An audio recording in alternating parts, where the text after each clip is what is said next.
बड़ी खबर के साथ अखबार हिंदुस्तान टाइम्स ने इंडिया के मोस्ट वांटेड दाऊद इब्राहिम को लेकर बड़ा खुलासा कर दिया है। अखबार के मुताबिक दाऊद सरेंडर करने के लिए तैयार था, मगर सीबीआई के कुछ अफसरों ने उसे ऐसा करने से रोका था।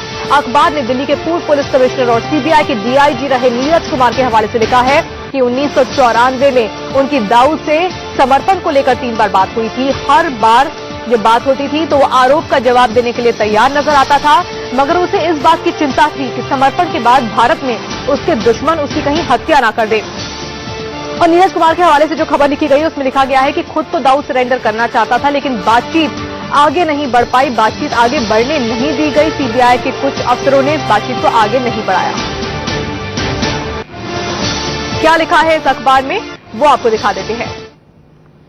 1994 में उनकी दाऊद से समर्पण के संबंध में 3 बार बात हुई थी। नीरज कुमार के हवाले से लिखा गया है कुमार तब इस मामले की जांच कर रहे थे। वो हर आरोप का क्या लिखा है इस अखबार में वो आपको दिखा देते हैं। 1994 में उनकी दाऊद से समर्पण के संबंध में 3 बार बात हुई थी। नीरज कुमार के हवाले से लिखा गया है कुमार तब इस मामले की जांच कर रहे थे। वो हर आरोप का जवाब देने के लिए तैयार था। दाऊद इब्राहिम मोस्ट वांटेड हर आरोप का जवाब देने के लिए तैयार था, मगर उसे इस बात की चिंता जरूर थी कि समर्पण के बाद भारत में उसके दुश्मन कहीं उसकी हत्या ना कर दे। कुमार ने बताया कि उन्होंने दाऊद से कहा कि सीबीआई उसकी सुरक्षा की पूरी जिम्मेदारी लेगी, मगर वो बात आगे बढ़ाते इससे पहले ही सीबीआई के कुछ शीर्ष अधिकारी थे, उन्होंने बात आगे बढ़ाने से उन्हें रोक दिया। तो अखबार में ये सब कुछ लिखा है। इस वक्त हमारे संवाददाता अभिषेक पांडे हमारे साथ जुड़ गए हैं। अभिषेक, इस खबर के बाद बहुत से सवाल खड़े होते हैं। अगर इंडिया का मोस्ट वांटेड समर्पण करना चाहता था, उसको सिर्फ अपनी जान की फिक्र थी, तो क्या उसकी सुरक्षा की गारंटी नहीं दी गई थी? कौन वो अफसर हो सकते हैं जिन्होंने बातचीत आगे बढ़ाने से रोका? क्या मकसद उनका हो सकता है कि दाऊद समर्पण ना करे? बहुत सारे सवाल हैं जिनके जवाब अब ढूंढने होंगे।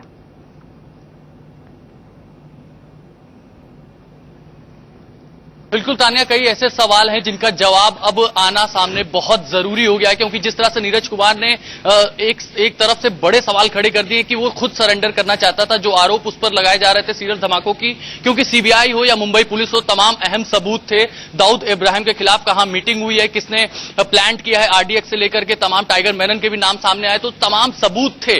बावजूद इसके आखिर क्या ऐसे कारण रहे होंगे? शीर्ष अधिकारी के कौन नाम? इंडिया न्यूज ने जब बात करनी चाहिए, पूर्व निदेशक उस समय के जो थे विजय राव, उनसे बातचीत करनी चाहिए, तो उन्होंने साफ तौर पर कहा कि इसके बारे में फिलहाल उन्हें कोई भी जानकारी नहीं है। यानी कि सिरे से खारिज कर रहे हैं एक तरह से नीरज कुमार की बात, और इसके बारे में इन्हें कोई इत्तला नहीं है। लेकिन बड़ी बात अभी भी यही है कि आखिर वो कौन से ऐसे लिंक रहे होंगे, उस दौरान ऐसा क्या हुआ कि बात सामने नहीं आई। 3 बार सामने आई। निश्चित तौर पर नीरज कुमार उस वक्त सारे एफर्ट अपने लगाए। उन्होंने ये भी यकीन दिलाया कि आपको जब आप सरेंडर करते हैं तो आप पूरी तरह से सुरक्षित रहेंगे। हाउस अरेस्ट की शर्त भी रखी थी तानिया। ये तमाम ऐसे मुद्दे थे उस समय जब दाऊद इब्राहिम सरेंडर करना चाहता था, लेकिन कोशिशें पूरी तरह से नहीं की गई। बिल्कुल, चलिए मुंबई से राजेश भी हमारे संवाददाता हमारे साथ जुड़ गए हैं। राजेश, दाऊद इब्राहिम जो कि एक बड़ा गुनहगार है, भारत का तमाम केसेस में मोस्ट वांटेड है, अगर वो सरेंडर करना चाहता था तो आखिर क्या वजह हुई कि 1994 से लेकर अब तक वो बातचीत आगे नहीं बढ़ी है? ये पता करने का विषय हो गया है। देखिए ताना, इससे पहले ही भी ये बात सामने आ चुकी है कि दाऊद सरेंडर करना चाहता था। 93 धमाकों से 1.5 साल बाद वो सरेंडर करना चाहता था, और इस बारे में पहले जो बात सामने आई थी उसमें कहा जा रहा था कि राम जेठमलानी जो देश के सबसे बड़े वकील थे उस वक्त, उनसे उन्होंने फोन पे बात करी थी और कहा था कि अगर भारत सरकार उसके शर्तों को मानती है तब जाके वो सरेंडर करेगा। राम जेठमलानी ने तब कहा था कि भारत सरकार ने उसकी शर्तों को, दाऊद इब्राहिम की शर्तों को मानने से इनकार कर दिया था, और इस वजह से उसने सरेंडर नहीं किया था। लेकिन अब जब नीरज कुमार का यह कहना है कि उनकी दाऊद से खुद सीधे तौर पे बात हो रही थी और कोई अधिकारियों के हस्तक्षेप की वजह से वो सरेंडर नहीं कर पाया है, तो मामला गंभीर बनता है। और आखिर वो कौन अधिकारी थे जिन्होंने उस वक्त दाऊद को सरेंडर करने से रोका है? ये तमाम बातें हैं जो जांच का विषय है। फिलहाल जो अंडरवर्ल्ड के जानकार हैं वो मुंबई में वो बताते हैं कि दाऊद सरेंडर करना चाहता था और सरकार और अधिकारियों की वजह से वो सरेंडर नहीं कर पाया। राजेश, बात ये यहाँ पर ये समझनी होगी कि क्या दाऊद को अपनी जान की चिंता थी? वो चाहता था कि भारत सरकार, सीबीआई, तमाम लोग उसकी सुरक्षा की गारंटी दे तब वो समर्पण करेगा, और क्या सुरक्षा की गारंटी नहीं दी गई थी? ये एक बड़ी वजह थी कि दाऊद का समर्पण नहीं हो पाया। बिल्कुल, सुरक्षा सबसे बड़ी वजह थी क्योंकि लगातार उस वक्त अंडरवर्ल्ड में गैंगवार जो था वो चरम पे था। आपको बता दें कि जिस दाऊद के गुर्गे की वजह से दाऊद और नीरज कुमार की बात हुई थी, उसे भी 2 साल बाद छोटा राजन के गुर्गों ने यहां पे मार दिया था। मनीष लाला उसका नाम था और उसी की वजह से दाऊद और नीरज कुमार की बात हो पाई थी और उसका भी कत्लेआम यहां मुंबई की सड़कों पर हो गया था।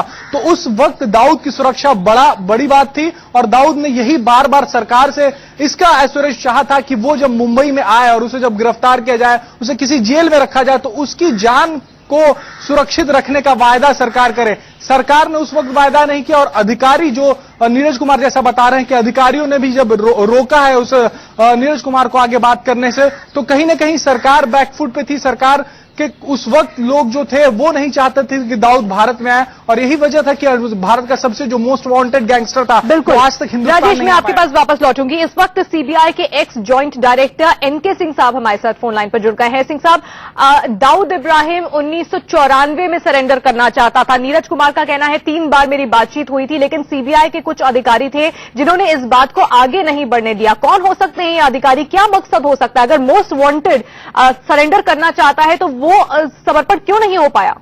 देखिए, ये जिस तरह की बात है, उस समय मैं सीबीआई में नहीं, ठीक है, और ए कुमार कहना है तो नीरज कुमार इस स्थिति में है कि इस पर प्रकाश डालने की कौन से अधिकारी है और एक बार जब बात की और सीबीआई ये बात नहीं चाहते थे तो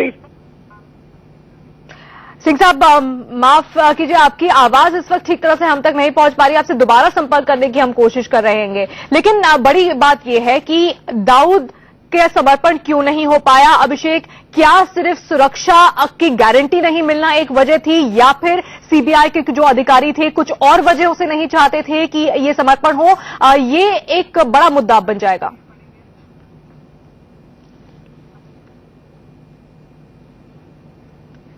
अहम मुद्दा होता है, कोई भी शख्स हो, डॉन हो, उसकी भी जान होती है और जान को लेकर के एक बड़ा खतरा था डॉन दाऊद इब्राहिम के लिए, क्योंकि लगातार गुर्गों में बढ़ता जा रहा था। जो डॉन इस हमले के बाद जिस तरह से सीरियल धमाके हुए, 13 सीरियल ब्लास्ट हुए और 1.5 से 2 घंटे के बीच पूरी मुंबई में तबाही का मंजर देखा, उसमें करीब 250-350 से ज्यादा लोग मारे गए, कितने हजारों लोग इंजर्ड हुए। उसके बाद जब ये आरोप लगे कि पाकिस्तान में पूरी ट्रेनिंग दी गई और दुबई में मीटिंग हुई और कहां से आरडीएक्स लाया गया, कहां से पूरा मॉड्यूल तैयार किया गया, किस तरह से सिंडिकेट तरीके से इस पूरे क्राइम को अंजाम देना है, ये तमाम सबूत थे। उसके बाद अगर वो आत्मसमर्पण करना चाह रहा है, देश भर दुनिया भर की खुफिया एजेंसी जिसकी सरगर्मी से तलाश कर रही है, दुनिया भर की पुलिस इसके पीछे लगी है, अगर वो भारत का मोस्ट वांटेड अपराधी सरेंडर करना चाह रहा है तो निश्चित रूप से एक बड़ी बात थी और क्यों नहीं कर पाया, इस पर भी जांच होनी बड़ी बात है। नीरज कुमार ने यह कहा है कि उस दौरान शीर्ष अधिकारियों ने हस्तक्षेप किया है। वो कौन अधिकारी थे, उनका नाम सामने आना चाहिए, क्योंकि कई दशकों से हम लोग ये चर्चा करते आ रहे हैं मुंबई धमाकों के आरोपी दाऊद इब्राहिम को जल्द से जल्द पकड़ा जाए।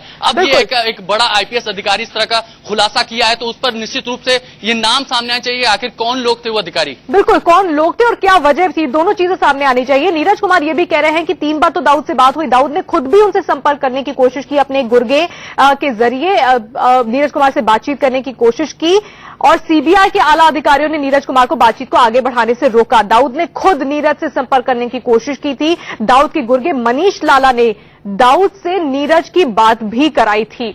मुंबई धमाकों के 15 महीने बाद दाऊद सरेंडर करना चाहता था, यानी कि 1994 की जो बात कही जा रही है वो मुंबई में जो 93 में ब्लास्ट हुए थे उसके 15 महीने बाद दाऊद सरेंडर करना चाहता था। 3 बार बात हुई थी, लेकिन ये बात आगे क्यों नहीं बढ़ी, क्या वजह थी और क्या शर्तें दाऊद की ओर से रखी गई थी? राव जेठमलानी पहले ये बात कह चुके हैं कि क्या शर्तें रखी गई थी, लेकिन नीरज कुमार को अब ये स्पष्ट करना होगा कि क्या वजह थी, असल वजह क्या थी, क्या मकसद था कि दाऊद से ये बातचीत आगे नहीं बढ़ पाई समर्पण को लेकर। राजेश और अभिषेक, आप दोनों का शुक्रिया करना चाहेंगे हमारे साथ जुड़ने के लिए और